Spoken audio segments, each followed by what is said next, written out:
Binance delegate a bunch of Uni tokens to its wallet, so now they can participate in governance decisions over at Uniswap, which is the largest DEX in the space. This is potentially interesting. Hayden Adams, the founder of the Uniswap protocol, tweeted this out and said, hey, this is a kind of interesting situation. We don't really know how Binance intends to act here. And yo, CZ, can you share more? I don't think CZ has responded yet, but it's interesting to see these conversations unfold. Binance now becomes the second largest behind A16Z, big old VC with lots of unibags. So the fact that there are big entities at play here on these DAOs is not news.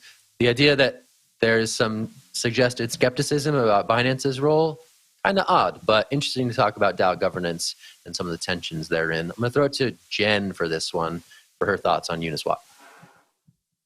Yeah, so I'm going to attempt to break down how this works. So token holders can delegate their tokens to a wallet that can then vote on their behalf. And in this case, Binance delegated to their own wallet, and Uniswap is trying to figure out if there is some ill intent behind it. I know I've said this on the show before, but it really feels like at instances we are replicating the problems that we are trying to solve. The whole point of DAOs and DAO governance is to have a level playing field, right? But then we have these big actors, they're big decision makers, they're either individuals or entities who come in and gain all this voting power. It's really kind of funny to read and troubling that the two largest token holders here, the two largest entities with voting power, are A16Z and Binance. But this is a problem that the DAO ecosystem is tackling on a greater scale. This isn't original to Uniswap. It's happening, I think, if you go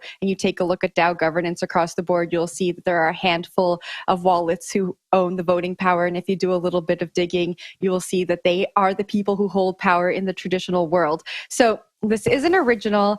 It is a problem that we'll have to solve, and it is a problem that has existed, even before DAOs existed. So that was a lukewarm take, I know. But Wendy, what do you think?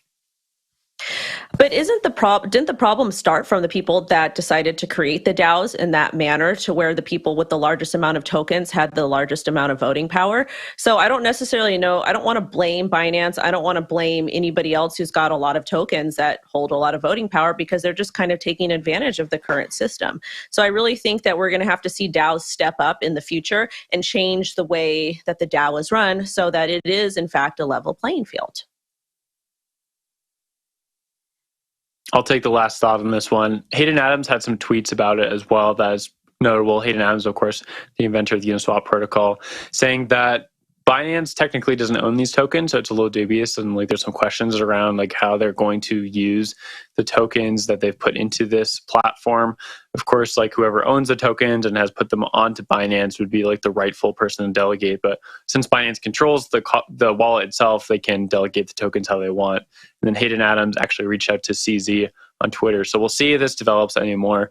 My mind's eye, this is something that's going to happen more and more. There's a lot of centralized exchanges out there with a lot of tokens on them, and then they're supposed to interact with these DeFi wallets and these DeFi applications that often have DAOs incorporated with them.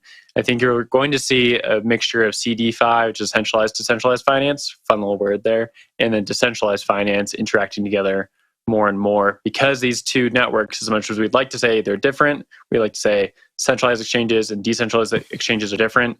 There's a lot of crossover, so we'll see more and more of this.